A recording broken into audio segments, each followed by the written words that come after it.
Hey listeners, welcome back to the show.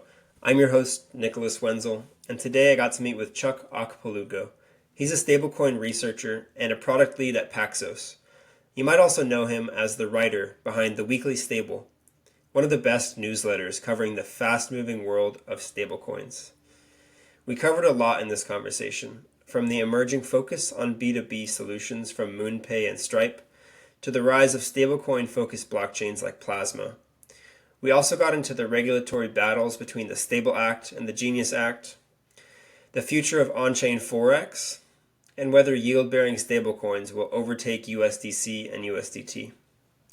Chuk brought a super thoughtful lens to every topic. He's part product builder, part market analyst, and I learned a ton from him. I hope you enjoy the episode. Hello everyone. Today I'm joined by Chuk Okpalugo, product lead at Paxos, and he leads their asset orchestration platform. He is also the writer behind The Weekly Stable, one of the most thoughtful newsletters in the stablecoin space, and one of my favorites. Chuk, welcome. Thanks for having me. So let's just get right into it. I wanted to ask you, what excites you the most about stablecoins at the moment? Yeah, so I think we're in a really exciting time where the world is catching up to the reality of technology and seeing the potential behind stablecoins. And really, it's a vehicle for improving financial services. And there's so many opportunities, whether that be cross-border payments, global on-chain banking, and many other use cases that enable customers who are of large enterprises, consumers, businesses, and so on to move money around the world. So it's a really exciting time. Yeah, definitely. It's one of the few things with real product market fit in crypto and something that actually makes the world a better place for a lot of people. So that's definitely exciting in that way. Is there anything kind of new on the forefront that is just happening in stablecoins where maybe someone who's really interested in stablecoins doesn't even know about this like coming trend or coming addition to the stablecoin infrastructure? Yeah, I would say on the edges, I think liquidity is really something that is maybe a bit technical. It's not necessarily a kind of cutting edge technology, but it really is an enabler of the cross-border landscape. Depending on the corridor, there's more or less liquidity between stablecoins, US dollars, and local currencies. Multiple ways of doing that. Oftentimes you can go directly from fiat to a stable of choice back to the local currency. Oftentimes you need to go through US bank accounts, and there are many different intricate ways of connecting all of those pieces together. And the many various players, on-chain lenders, stablecoin kind of pay-fi providers who are making this happen, kind of behind the scenes. And so I think when I think about cross-border payments, there is this hidden layer that's really driving the liquidity and enabling more than just kind of small transactions, peer-to-peer sized or remittances for individuals, but B2B large payments, 100K, a million, tens of millions, and that all is powered by these liquidity pools, these liquidity providers, and those folks who are really behind the scenes doing the plumbing. Mm-hmm. Do you have any opinions on which companies are uniquely poised to capture value from that kind of that setup? Like, is Stripe gonna take a bunch of money because they're an important infrastructure provider, or is it gonna be more on the very last leg of FX that those people are gonna charge a spread? Do you have any opinions there? Yeah, I think this is something that is often talked about. I would think about it in two ways. There are the owners of the customer, and then there's the folks who are really, really close to the rails. And there are some in between who will capture value, but like any industry, owning the distribution by owning the customer is really powerful. And we're seeing that already with stablecoin issuers. If you saw the Circle S1, a lot of the value went to Coinbase.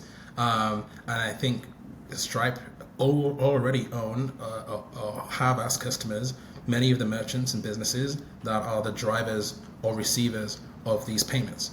And so that's on the customer side, and I think you can see how you can build moat by offering multiple services and being like a full-on financial service provider to businesses and consumers in various different markets around the world.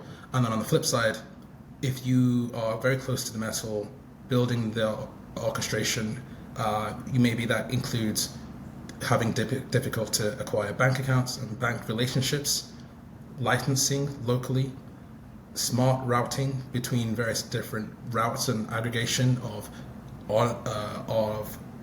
fiat, like on-off ramps, or really it's just fiat connectivity, like payouts and pay-ins and collections, and fixing all that together for a certain use case. While each of those things individually could be replicable, there may be value for those who really stitch that together very, very well, particularly in areas where it's really hard to get some of those licenses and banking relationships. So that's how I see it. Really close to the customer, own distribution, or like close to the metal. That's a great point. Yeah, Stripe has a ton of distribution and a ton of money. They're very uniquely poised to be able to develop all those relationships and like do everything that's needed to make that moat, like you're saying. Right.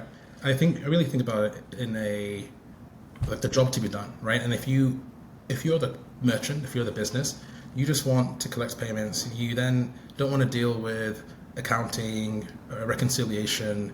You want to focus your time selling or whatever it is that your business is doing. And so when you have a provider who can do multiple things for you under one roof, it just makes your life easier. And I think one thing that I'm excited about with stablecoins and blockchain technology, especially as regulation and compliance and other tooling catches up and the user experience catches up, if you own the customer, if you're a fintech, you're able to expand your business in a much simpler and easier way than before. Because now you can start to offer what are equivalent to banking services without having all the banking relationships and having to unlock those things, because you can work through some of these orchestrators and some of these other players, but you have the customer, and so you are really still driving the value and capturing. An interesting perspective. Thanks for sharing that. Do you have an idea of what the stablecoin landscape will look like in, like, let's say 5 years from now? Right now we have USDT and USDC as like the very dominant players that own majority of the market share.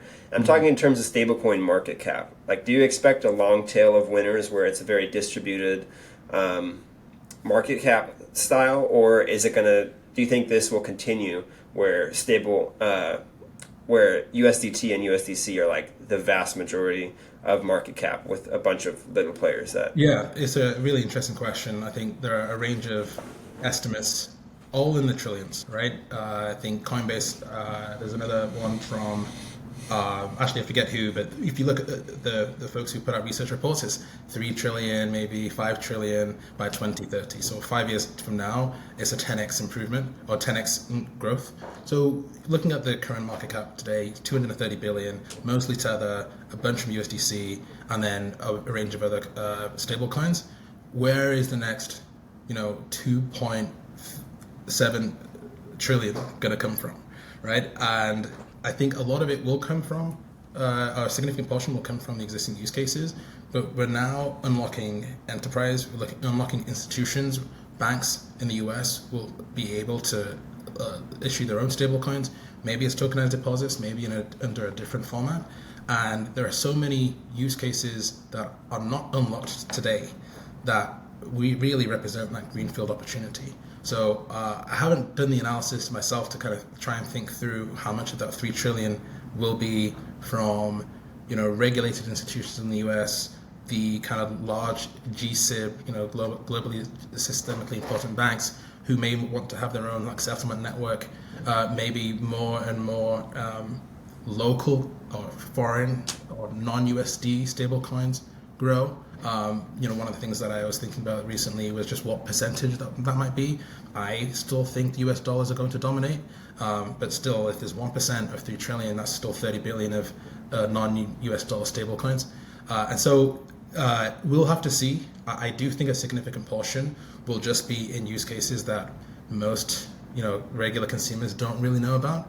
Like I was mentioning earlier with cross-border payments, there's a lot of plumbing. There's a lot of liquidity in the system that's needed to facilitate all of this money transmission, global effects, and other types of international payments that could sit and hold a lot of these assets. And then separately, while they're not necessarily called stablecoins today, tokenized treasuries or RWAs could also represent a very, very large portion and may actually overtake stablecoins depending on how these systems start to interact. There's always people always want to both move money very quickly, and then when you're not moving money, earn as much yield on it as possible. That's kind of like the 101 of treasury. And so once you start having yield-bearing assets on-chain in a regulated way, and maybe some regulation needs to change to enable folks to hold it more easily than they can now, then the kind of, I think several, single-digit billions of RWAs that there are right now may represent a large portion of that 3 trillion number. Yeah, the yield-bearing stablecoin space is really interesting, and right now in our U.S. government we have a bill called the Stable Bill or the Stable Act, and that one aims to make yield-bearing stablecoins illegal, I believe. However, the Genius Act is more likely to pass, and it makes yield-bearing stablecoins explicitly legal.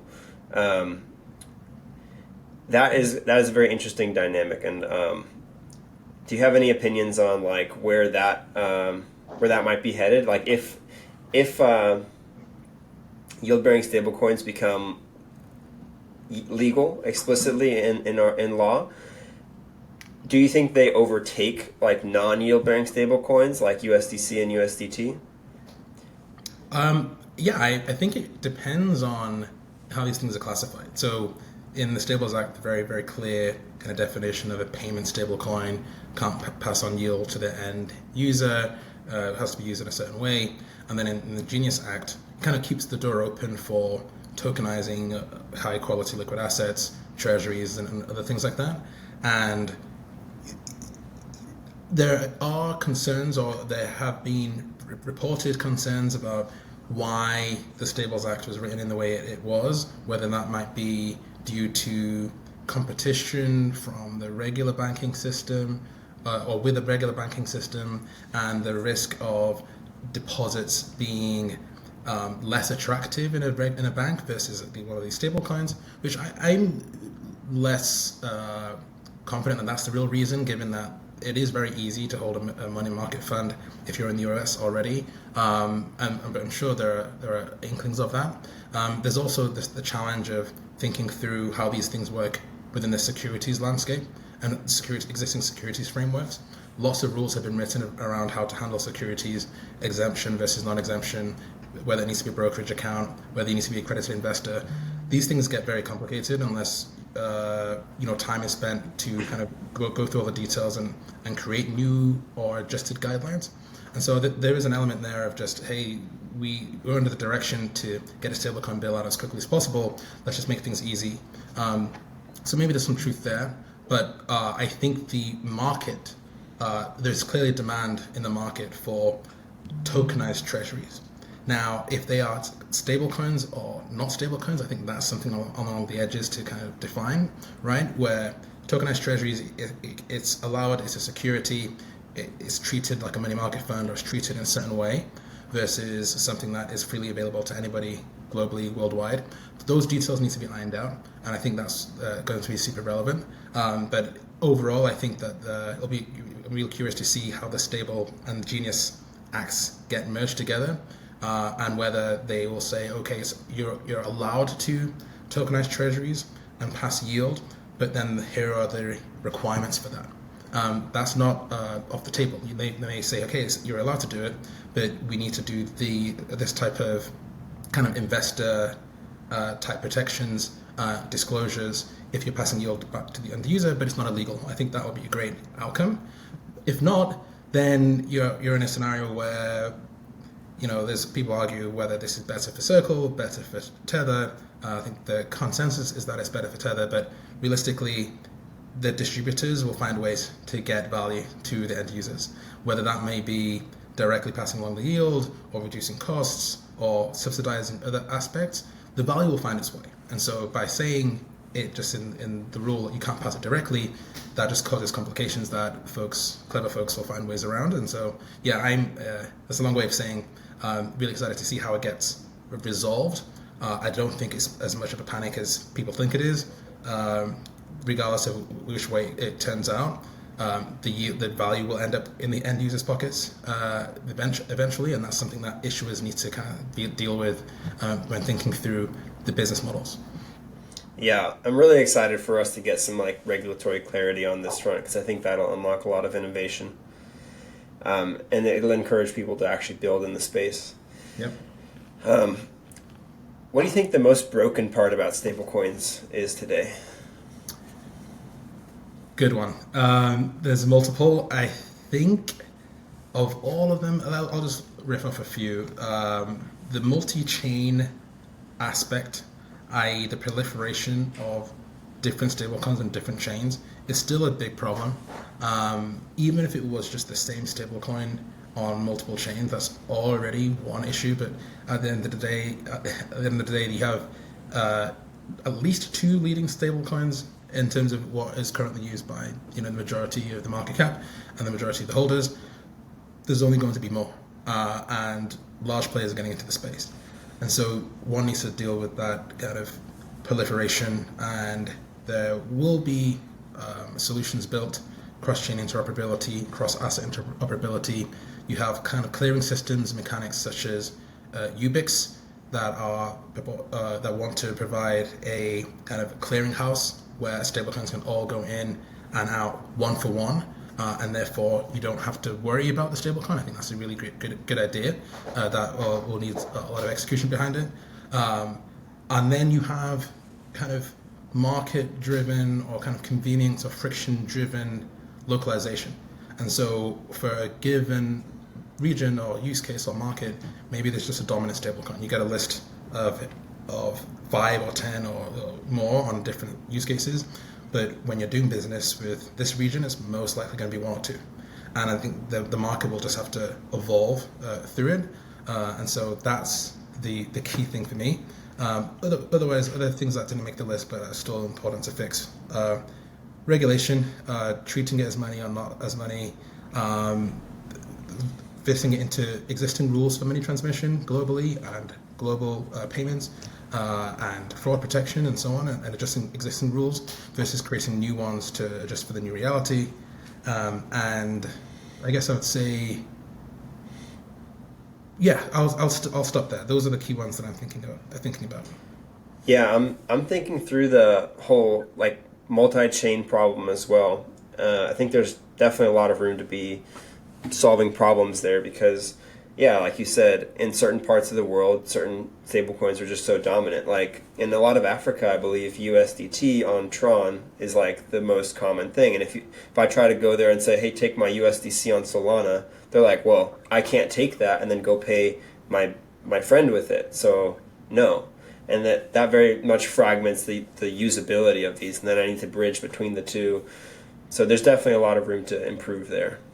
Right, and that's going to drive a bunch of opportunities, right? If you can enable, there's decentralized and centralized pools of swapping between these stablecoins, that's going to compress down as people realize, okay, we need to make the user experience so easy so that once you're in your wallet, if you are sending something to somebody, you can either, or if you want to send value to somebody and they want a different stablecoin than you have, you can either swap it yourself, you're in control, or there are services such as, I think Reveal is enabling this seamless interoperability between stables on your chain and stables on their chain, so that they just give you their ID, like their kind of like Reveal ID, or it could be like a number or a name or something, and you just pay.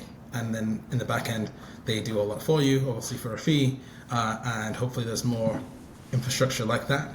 Not just for individuals, but for institutions, so that you don't have this problem. You're just, okay, how much do you need? All right, $80. Great, I'll just send you that amount, and everything else is just sorted out in the background.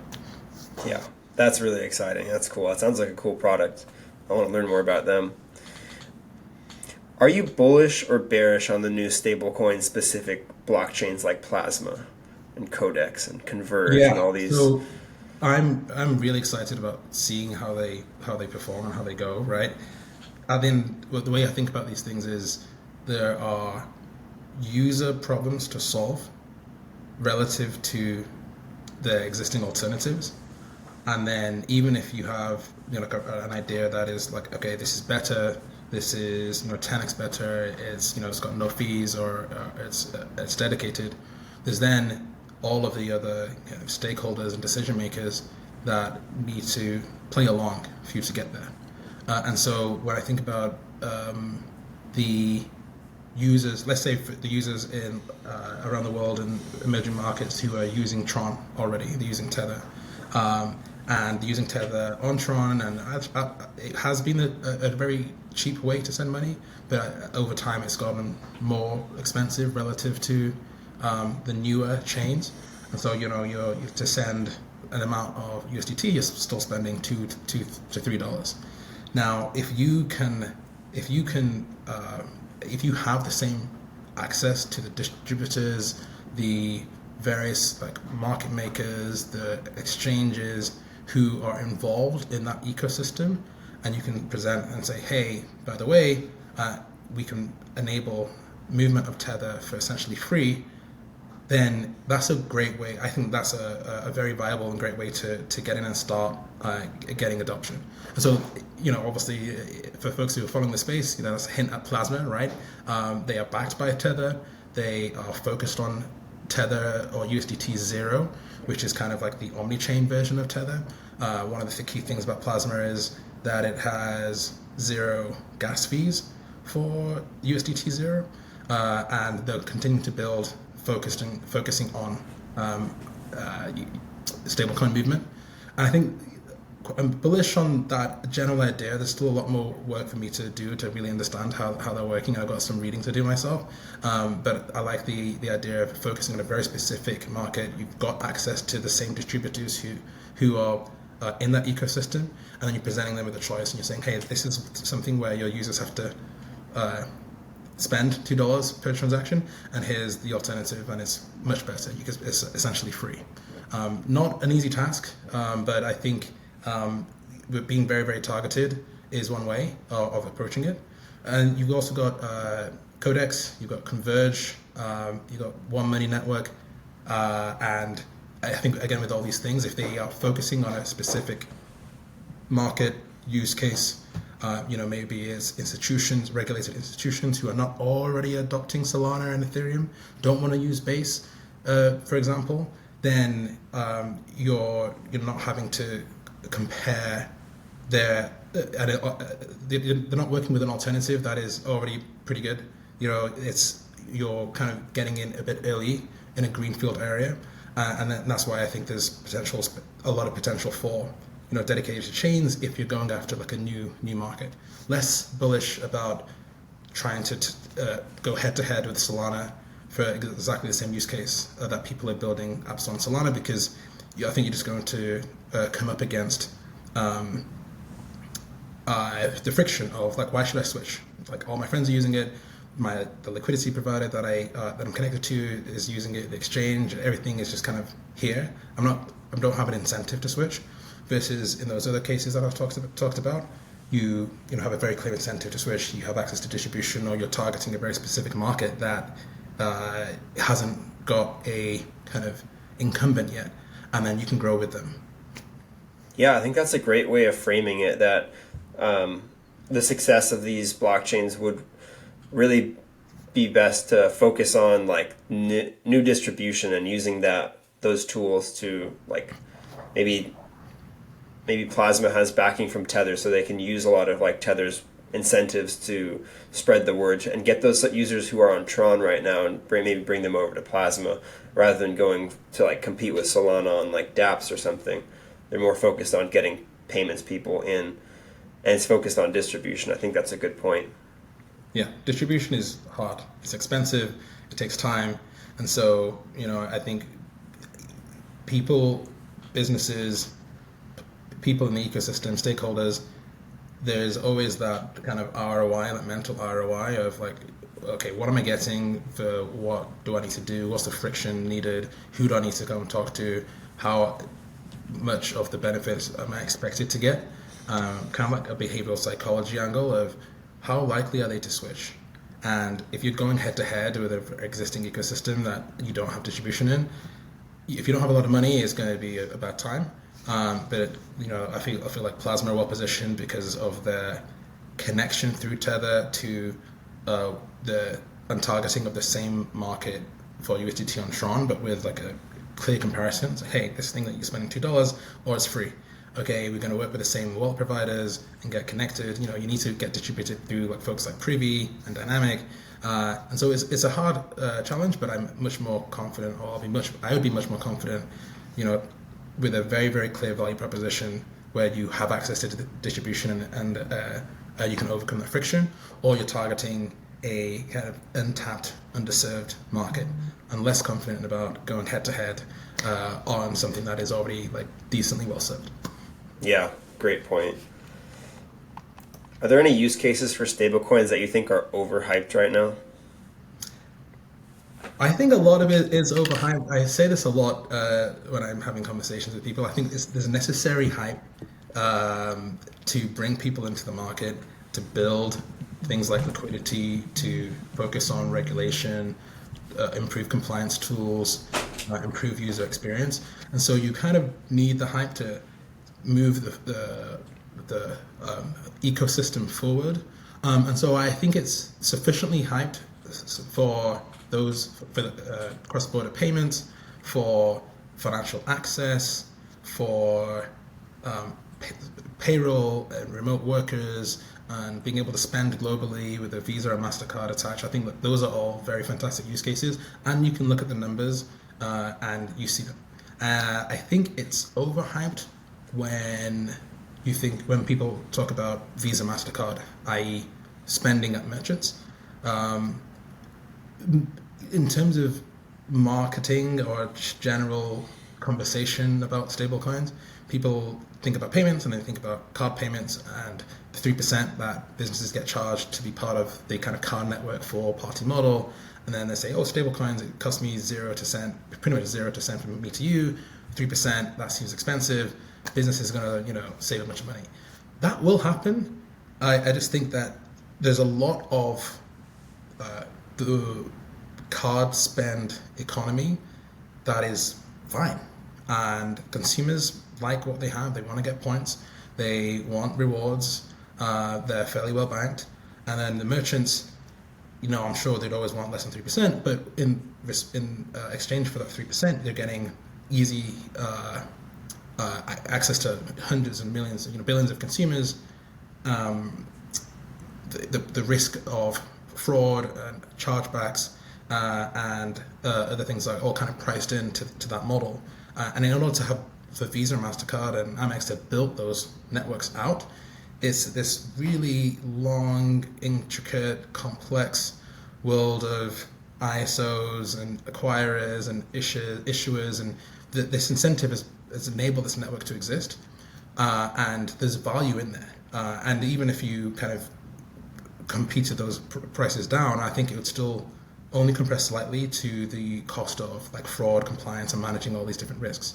So there's only, first of all, I guess only a certain part of the world uses predominantly cards for payment. There's digital wallets and kind of bank transfer, or like bank-to-bank transfers are much more popular in Asia versus the West. Like the US and Europe have very much cards, digital wallets, and so on. And so there's a lot of the rest of the world where I guess that doesn't really apply because they're not using Visa, MasterCard anyway as much. But I think because a lot of the content's coming out of the US and Europe, when we talk about stablecoins, people immediately think, oh, 3%, that's going to go. I don't think that's really realistic. Actually, an interesting trend that is happening more and more, and I'd love to see more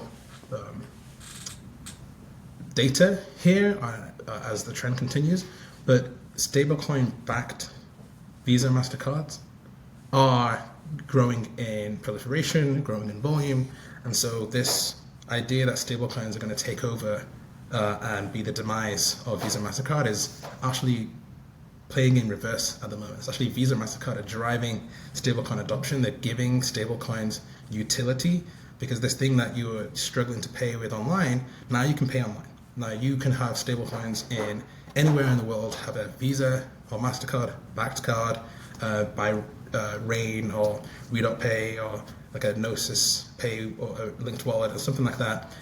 And you can subscribe to things online. You can purchase things on e-commerce, for e-commerce. And so Visa and MasterCard, I think, are actually driving stablecoin adoption more than being threatened by it. That's a really funny dynamic. Yeah, that's like people are getting that backwards. That's interesting. Yeah, and there's also that 3% like fee goes into a bunch of like useful things that consumers like the distribution of it. I mean, they have marketers and people who run the business of Visa and MasterCard that they need to get paid too, and it's just a lot of useful things that also come out of that 3%. Yeah, and most of it goes to the consumer. It's called, of the 3%, rough numbers, like 1.5 goes to the consumer.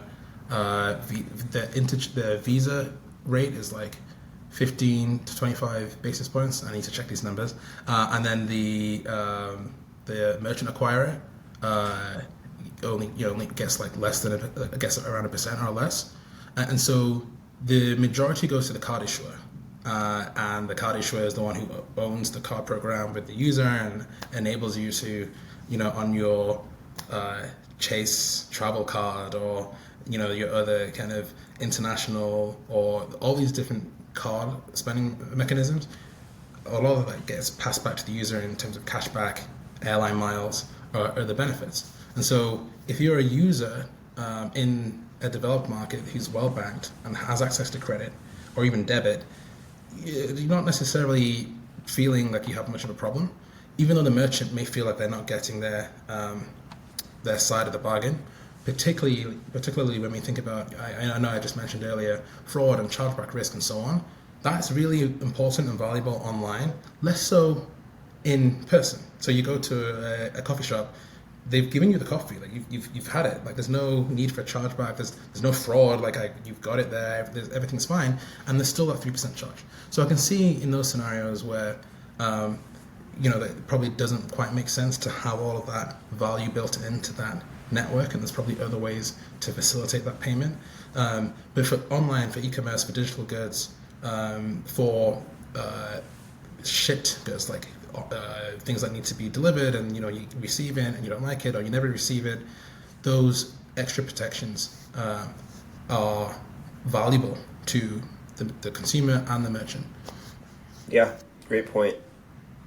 I want to move on to talking about some M&A and mergers and acquisitions and different enterprise strategies here. So in your piece titled First Stripe, Now MoonPay, you wrote that M&A is the fastest way to acquire niche expertise, integrate advanced capabilities, and accelerate market entry in stablecoin infrastructure. Let's say I'm a fintech founder who believes in stablecoins, but I don't know where to start. What do you think the first step to becoming like a stablecoin native company is? Like, how do you think about what to build in-house versus what to buy and acquire a company that does that? Yeah. So I think that's step 2.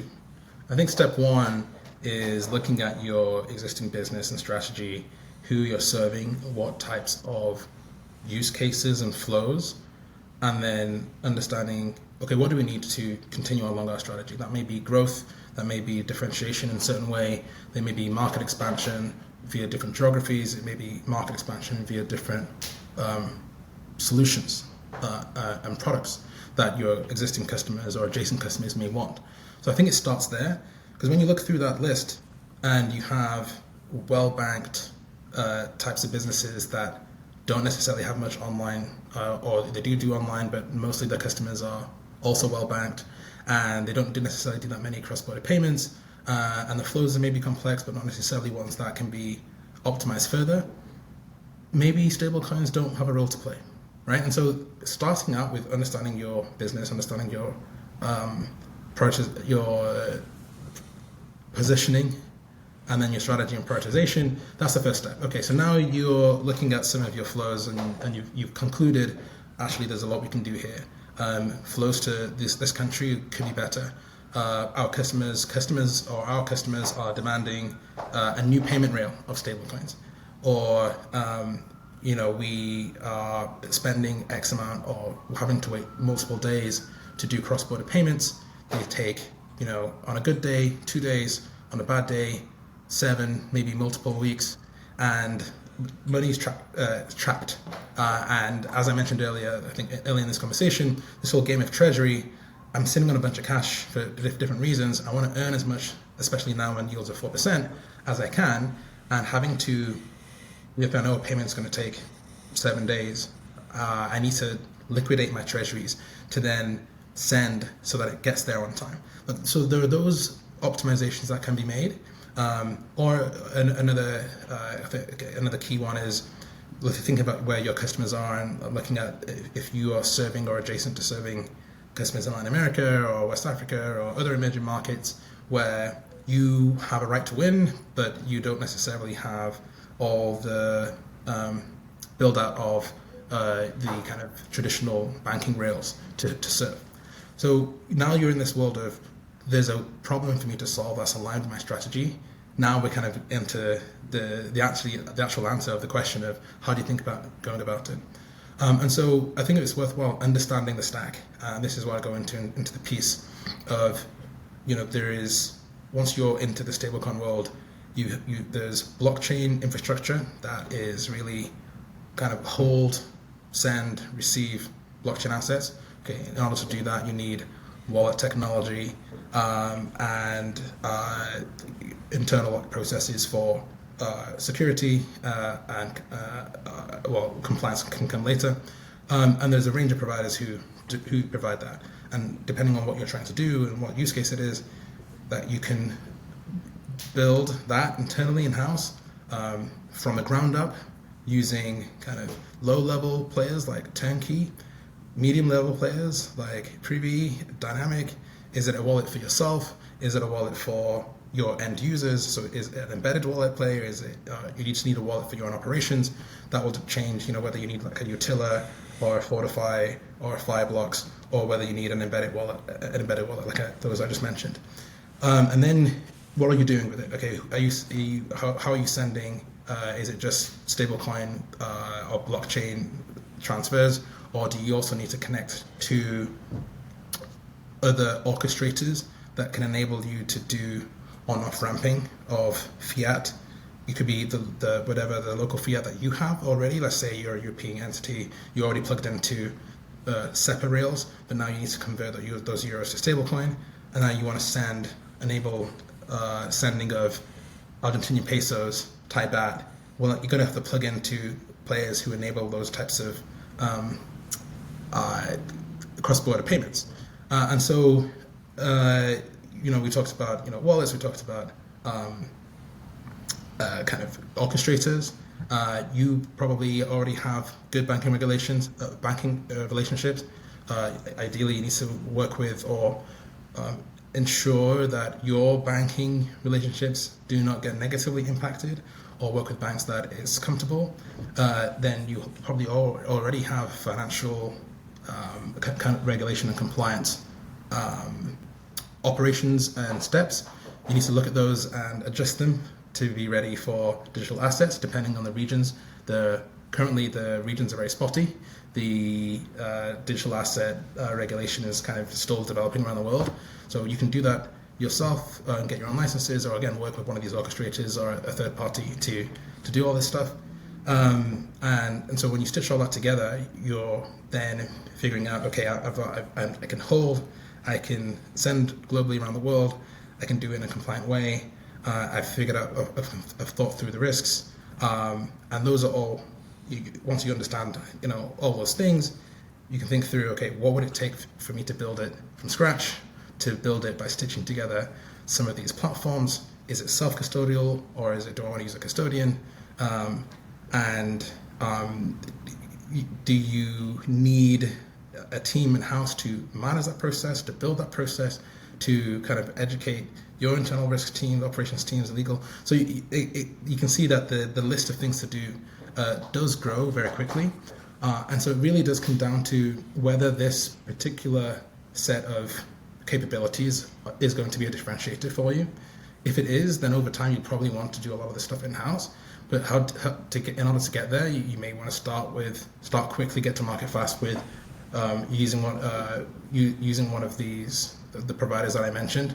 But if you're in that bucket of, okay, it's very, very clear that this needs to be a core competency, and you're looking around the market at a lot of these players that you can, use in terms of services, you may realize that, okay, in order to get this expertise in house, you may need to look at hiring or acquiring in order to find folks who have already kind of done the headbanging to solve some of these problems, and across all different sites. There's product and engineering in terms of actually how to build this. There's the compliance and operations side of managing this kind of gray area of digital asset regulation. Folks who have spent a lot of time in space with existing companies will have a very good instinct for that and of where the space is going. And so depending on, again, it all really depends on your strategy as a company and how much of a core competency you expect this to be. But then there's very clear kind of incentives if it's key for your strategy to be fast to market, to be to own the kind of the rails that one of the best ways to acquire that talent is to acquire. Yeah, there's so many companies building in that space that are like focused on providing these almost like SaaS services for enterprises, that I think for smaller players, my gut tells me like it's probably better off to integrate some of these because of how many options you have for a lot of these services. And it is like complicated to build in-house, but like you said, if it's really core to your business, building it in-house, it could be the better option. I think it's an interesting question that I think a lot of fintech founders will come up against in the next couple of years. So I think it's really good you put out that framework for them to go look at and hopefully get some insight on. Yeah, and I realized as I was answering there, essentially going through the entire thing, it's broken up in a way that you can kind of like jump to the section that's the most important. But yeah, I think the TLDR is if you need to enter the market very quickly and it's expected to be a core competency, then it's probably a good idea to get those resources and expertise in-house as quickly as possible. If you have a great hiring brand, fantastic. But there's something about an already put together team who's been operating the space for 12 months plus. And so I'd imagine that we're going to see a lot more M&A over the next 12 to 18 months. I think that's been pushed back a little bit by the tariff situation, but I think once things calm down, that will continue. Yeah, and speaking of M&A, MoonPay acquired Iron recently. I'm actually not super familiar with all the details, but I do know that Iron is focused on enterprise clients. And MoonPay typically was focused on retail and clients. So now it seems like MoonPay is trying to diversify and focus more on enterprise. Do you think that is a common trend? In the beginning of the episode, I think you mentioned that we're seeing more focus towards enterprises, where previously, I think in the last 5 years or so, stablecoins were more focused on maybe small B2B, but mostly retail consumers who needed dollar access. So do you think that this trend of focusing towards enterprises is something that's becoming more and more common? Yeah, I think it depends on the company. Looking at your existing strengths, the capabilities that you have relative to others, and then the market. I think when you look at the ecosystem and the opportunities for stablecoins, a lot of it is in the enterprise space. There is a lot of players and still a lot of opportunity for consumer, but particularly for for cross-border payments. You can think about the market in lots of different ways, slice it in different ways, but P2P, like consumer remittances and cross-border is fairly solved, not perfectly solved, and there's still lots of room for improvement. I think a good example is Felix Pago, who does a lot of Latin American, has a lot of Latin American customers. They are using stablecoins to do the US-Mexico route, which is a very high volume route, and they're still finding ways to optimize versus the existing alternative. The very large customers, the very, very large enterprises often have good relationships with banks, good negotiation leverage, and good relationships with the kind of various fintech providers, the Tunes of the world, Airwallexes, Niems, Rapids, the folks who are kind of like the B2B version of Wise, where they're sitting on funding in various different locations and enabling pretty instant payouts and collections cross-border for businesses. And so there is an existing infrastructure, but then there's this kind of middle layer of like this SMB who are not quite big enough to be able to have negotiation leverage with some of those players, or maybe they are high risk, or in a country that is not very well served, or doing a corridor that's not very well served, and then they are the opportunity.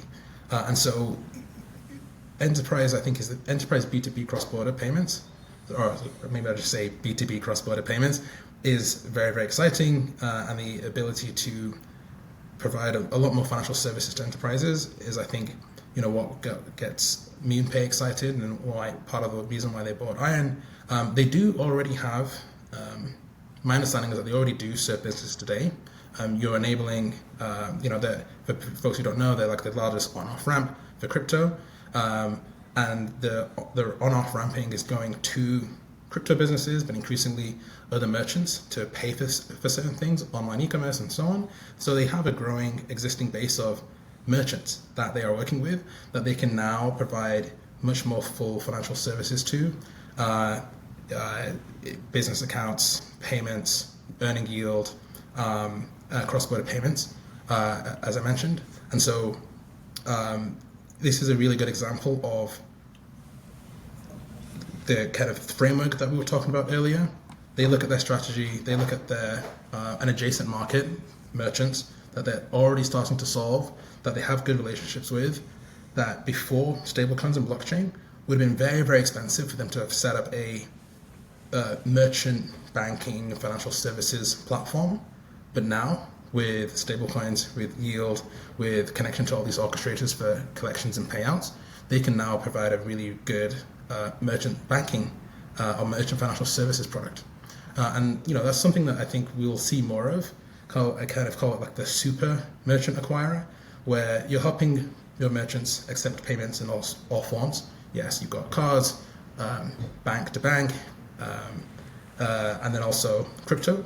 But then once you have those funds, yes, you can pay them, settle to your merchant very quickly, but you're also enabling them to pay their bills and manage invoices through stablecoins globally, earn yield on treasury. And if you're a merchant, you just now have one provider. They were initially you're a merchant acquirer. Now they're your PSP. Now they're your bank. Now you've got expenses, and now this one firm can kind of do everything for you. And so, kind of tying it to what we were talking about earlier, MoonPay can essentially become a Stripe for the merchants that they are already getting access to, but they'll be able to build all those different features and functionality way faster because they're going to build from a kind of blockchain, on-chain banking basis. Nice. I like that analogy. That's interesting. It's a good way to think about it. That it's like a Stripe. If they build up their business, they can be like, serve that same purpose that Stripe serves the bigger customers. Right. And, you can obviously, you'd have to start in a slightly different way where, you have to build in the capability to accept, or already have the capability to accept regular card payments. If you're a merchant, some merchants who are, call it crypto native trading platforms, maybe they just want to serve crypto clients, and therefore they don't necessarily need to accept accept Visa and MasterCard and regular banking payments. So you probably stop there, given that MoonPay's infrastructure is very crypto on-ramp, off-ramp centric. But, as you, depending on who you target and the markets that you're entering, you may want to add, support for traditional finance, or just say, you know what, we're going to do a really, really good job of serving these kind of crypto native companies, and we can provide full service banking, full service merchant acquisition, banking, payments, and other financial services without having to also support a lot of the TradFi payment rails. Mm-hmm. So we'll see. It stays interesting. That's what I love about this industry. There's always new things coming out, and we've got so many people innovating on a lot of different fronts. I want to switch the topic now to FX, actually. So you've written about stablecoins and kind of paralleled them to a modern Eurodollar kind of system, but with permissionless access. And I'm wondering, how do you think we see like on-chain FX markets come if we get more non-USD stablecoins? Do you think that will take off? Do you have an opinion there? Yeah, I really want it to. I just think it's a really cool concept, and there are folks who are pushing it. I think the market will find a way, right? The market will find a way to solve the problems. And the reason I say that is because the stablecoin sandwich model is fairly simplistic. Like I mentioned at the very beginning, fiat currency one side, convert to stablecoin, send stablecoin, convert to fiat on the other side, requires two pools of liquidity. One currency to stablecoin, other stablecoin to same stablecoin to other currency, and you don't want to fragment liquidity. Ideally, you want all the liquidity to be in one place. I think a good mental model to have is of the, call it 7 trillion daily FX that is settled. The majority is the world's leading currencies, and the world's leading currencies all have, the central, the various different central banks and banks who are part of this network called CLS is a settlement network for like the 18 largest currencies, and it's highly efficient. Does trillions and trillions of volume daily, but not every currency is in that, and so there is an opportunity to improve efficiency for non-CLS currencies, but it requires a lot of coordination, throughput, and kind of bringing everyone into only a few places. You don't want there to be like 10 different dexes for all these different currencies. You kind of want to get them combined into one place. That's one of the smart things about CLS. Then not only do they manage, they collect and aggregate liquidity into one place and get the most benefits of netting, but it's also they manage counterparty risk and have a lot of rules and controls in order to do that. There are ways to do that in a kind of non-centralized way on-chain, but I think that liquidity today is sitting with banks, even for some of these non-CLS currencies, and so you often find it's more efficient to get whatever your currency into stablecoin, get that US dollar stablecoin to a bank that has that US dollar local currency pair.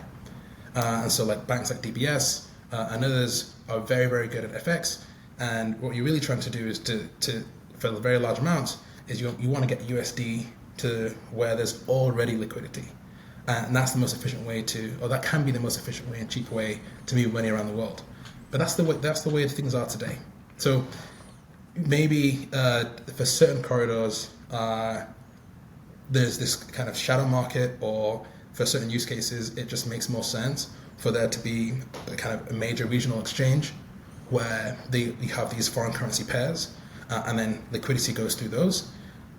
I'd like to see that. I just think it's very, very cool. I think it's even cooler if that's decentralized and you have banks, FX players, other folks who make a return on capital, going to get these currencies, minting them into local currency stablecoins, going to these like dexes and making markets. That would be very, very cool to see, but I think we only see that for specific use cases where that's the right way, that's the most efficient way to move money. And it may not always be the case. I think for a while, depending on the size, you may still continue to be better off getting US dollar stablecoin to a bank that has that access, and then you can then move local currency through the banking system. So we'll have to see. But I'm very excited to see how it progresses. And I think there could still be just like another market that's maybe not as efficient as this kind of complex system that I'm talking about. That does exist. I know Base are building very. It's clear that they're going after this concentration by getting all these local currencies to be on Base. I think that'll be very, very cool, and maybe there are a lot of apps that work in a completely decentralized way for kind of low transaction size use cases. Maybe that's fine, but I think for enterprises, it'll be a while before the liquidity is on dexes, but it may happen. Yeah, and I could definitely see your point with like these non-CLS currencies being the ones that actually stand to gain from this kind of architecture. I don't want to be that guy who like loves crypto and then tries to hit everything with my crypto hammer and say, oh, that needs to be tokenized, that needs to be, maybe FX doesn't have to come on chain for these CLS ones, but I really appreciate your insight that you're saying it's not for everything, but there is a spot for it. And I feel like we just need more non-USD stablecoins to come online. The problem is, as far as I can tell, there's not really any demand for them because no one wants to hold these stablecoins. No one wants to hold the Nigerian currency as a stablecoin because of the inflation. Like, people just want to hold dollars. That's the argument I've heard for why we have like no non-USD stablecoins at the moment. It's just there's no demand for them yet.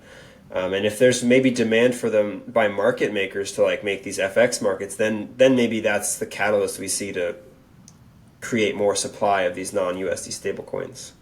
Right. There is a lot of very intelligent, sophisticated, and capitalized firms who will, take any opportunity to make money for the right risk adjustment, and so if there is sufficient trading volume in a particular centralized exchange where they can make a market with a volatile currency, they'll just factor that into the models. And maybe today it's just not viable, or there are better opportunities. But I'm hoping that as there are increasing applications from businesses and consumers that want to be doing cross-border FX, we'll see whether the existing pathways through kind of the banking system are sufficient. I'm sure there are, I don't know, but I'm sure there are certain corridors where that's not the case, or use cases where they want to be fully decentralized, so don't want to necessarily rely on banking at all, where it makes sense to do everything on chain in a decentralized way. For now, I'm a bit skeptical. I think the volumes will grow. I think there's a lot of potential there, but the devil's in the details of what is the most efficient way, the fastest way to move assets. And once the majority of the volume is enterprise, and enterprises need to follow compliance, regulation, and requirements, and can that go through decentralized on-chain FX venues? Maybe not.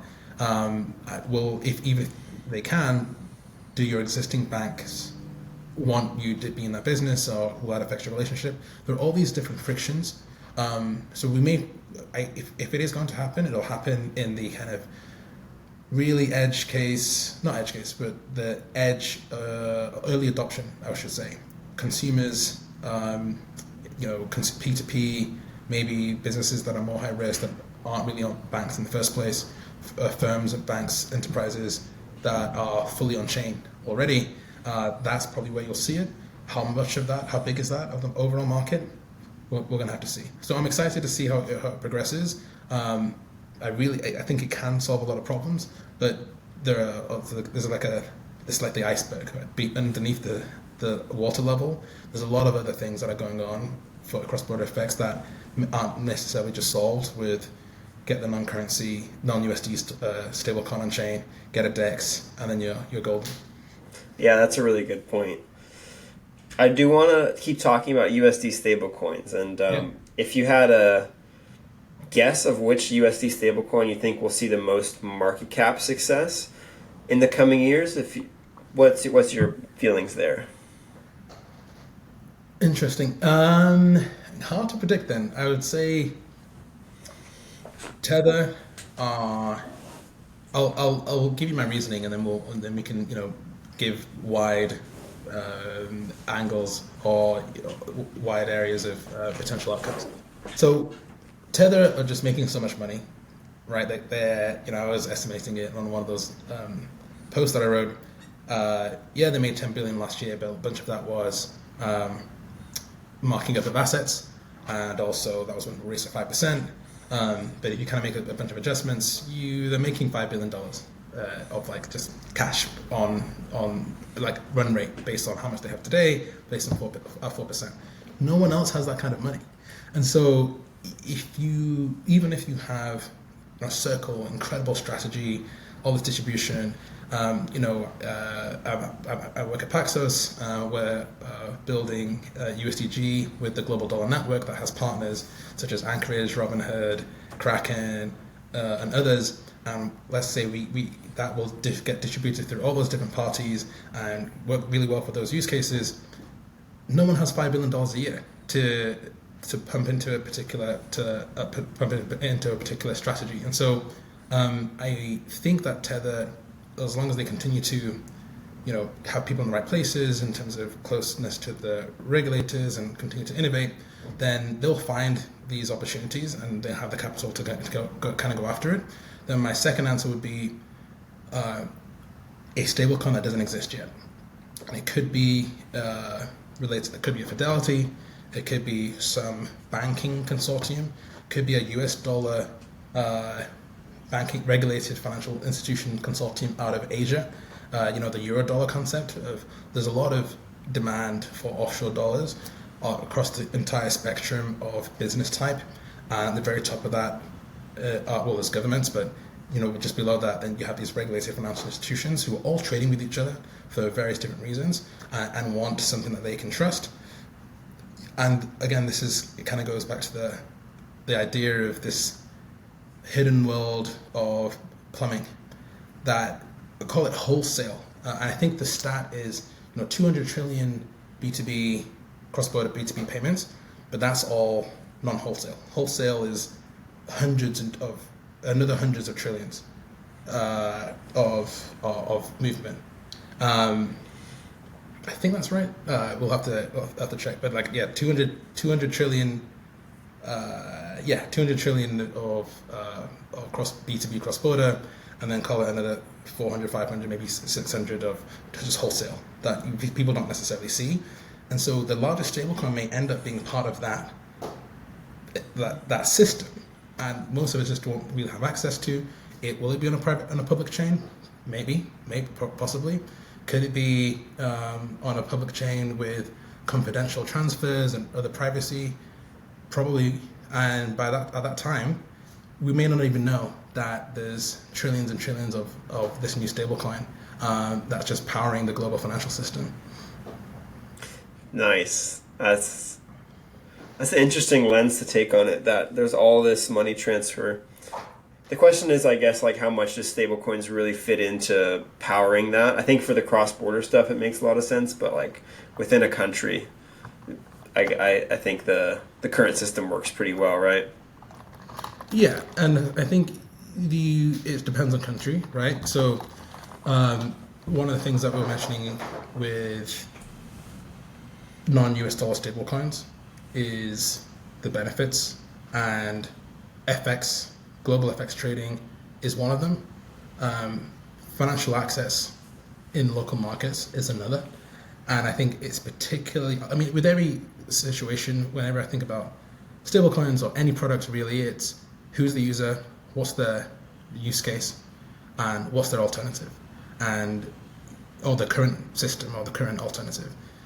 Because if there's no unmet need, and for example, India has UPI, there's Spain, Mexico, separate in Europe, the US is catching up with their own, but in a lot of these locations, they already have a pretty good, well-serving local RTP network. And there are other countries where that's just not the case. And so I think in those countries where there's no plan, or there is a plan but it's not being executed on, local stablecoins or non-US dollar stablecoins really have a good place to win. And it really is just as simple as getting people to have a really simple user experience of, hey, you've got money in this account, small letters, stablecoin, read it in the FAQs if you'd like, but this is just currency and you can send it to anybody you want. And now you've built Venmo, and that can be replicated anywhere.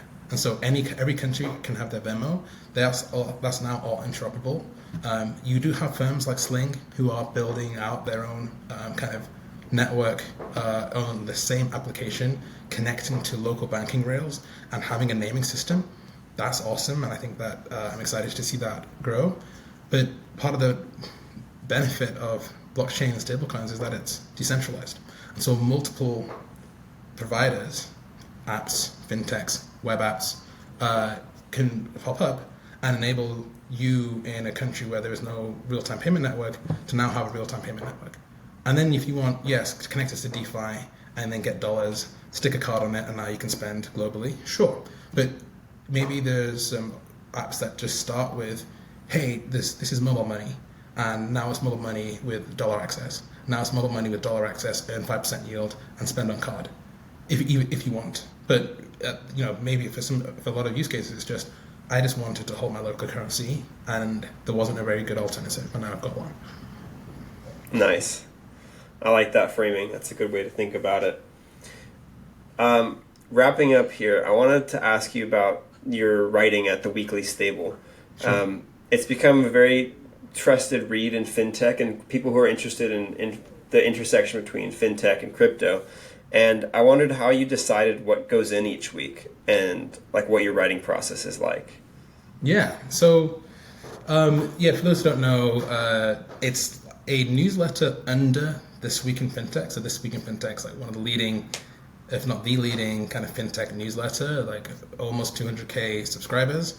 But they also have sub-newsletters written by different editors. So they have like a Europe, Africa, or different kind of other sub-newsletters. So definitely go check it out.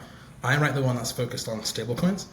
And so, when working with Nick, who's the founder and the CEO, he initially started out with, kind of setting the template. And then from there, I've kind of tweaked it a little bit to capture what's going on in the market. So right now, there's a lot of really interesting news. It's always interesting to see who's fundraising, the M&A that's happening. So we have a section for that. Product launches, I think, are indicative of where people think the market's going, and also new capabilities coming online. So there's a section there. We also have stablecoin adoption, just a section for showing how consumers, businesses, and others are actually using stablecoins. And then very critical regulatory angle. So we have those sections. We also have a highlight for Stable Minded, which is a really, really good podcast by the Stable Studios guys, Zach Fowler and Drew Rogers. They interview all these great founders who are in the stablecoin space.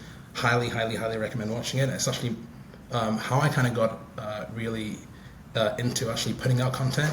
They've been putting out content since I think late last year, and there was just so much transparency and detail that I wanted to also kind of comment and share, and that's kind of led me on this journey of actually writing as well. And so outside of those sections, you also have like the long reads, and so all those things I just mentioned are kind of like aggregation and synthesis of what happened that week. And then at the top, I'll have a kind of long thought, like rant about the top story. And that is just typically about something that I kind of care about, that's maybe particularly relevant. This past week, we talked about non-USD stablecoins, and that is something I've wanted to talk about for a while, but it was increasingly relevant because of the tariffs and this talk of US dollar dominance. And before that, we've done a breakdown on the Ripple acquisition of Hidden Road. Super, super interesting M&A. Before that, teardown of Circle's S1 and thinking about how to value a stablecoin issuer. And part of the things that we're talking about earlier in this podcast of Tether's structure, Circle structure, rate sensitivity, where to think how the market will grow, how much of the 3 trillion will be these customers and how much yield will be earned, and thinking through all that, using some of my past experience in investment banking and private equity to provide people with like a framework, but also like a financial model for them to put in their own assumptions. Because at the end of the day, it's all about creating your own probability weighted view of the world and then working backwards from there. So wanted to provide that tool. It's a very interesting thought exercise. And so I expect to write more stuff like that, kind of going deep into a particular area. But sometimes if it's a slow week, we'll just report on the top stories, and really encouraging folks to comment. We have the newsletter, which is kind of static, but there's a range of Telegram groups and WhatsApp groups on Slack where people can join the This Week in Fintech community and chat more about the content about the fintech, but stablecoin specifically. I've also kind of started to distribute the same newsletter on LinkedIn, just because a lot of conversations happening on LinkedIn, and people could go right in the comments and start adding their own views, and then also on Twitter. So maybe you take the top story, you put it out there, or you comment on a particular company. There's lots of folks who are doing really great work, and so it's nice to highlight and learn from them about, okay, this is what I think you're doing, let's have a conversation. And those conversations are happening on LinkedIn, on Twitter, and on Telegram. So I kind of would recommend people to get it wherever they need to, but there's a lot of conversation happening, a lot of resources for learning, education, and staying on top of these things. But in general, I think it's always good to have the conversation, so happy to have that chat with folks in those various different media. Yeah, I love it. Your writing is really great. Definitely recommend people to subscribe to This Week in Fintech, and specifically the stablecoin subsection of it. And also check out Stable Studios with the Stable Minded podcast. Those guys are fantastic. I'll put both links to those on this podcast as well. Yeah. And then, to say one go thing ahead, Chuck. Definitely worth a shout out to the Tokenized podcast as well. I think Simon Taylor and Fintech Brain Food is one of the things that he writes. But between those two shows, if you watch every episode of Tokenized and every episode of Stable Studios, you're going to be ahead of like 90% of people, because the detail that they go into in terms of like market or like the individual founder, you combine those two angles together, and then follow a couple of people on Twitter for like or the like the newsletter, the weekly Stable newsletter, for like an up-to-date angle. There's a lot of rich alpha there that most people have their day jobs. Stablecoins are not the top of their list like it is for me, but it is all there, and that can start a lot of really good conversations. Yeah, shout out to the Tokenized pod too. I want to listen to more of their stuff. There's so many good ones out there. I don't have enough time for all the podcasts I want to listen to, but I'll put them in the.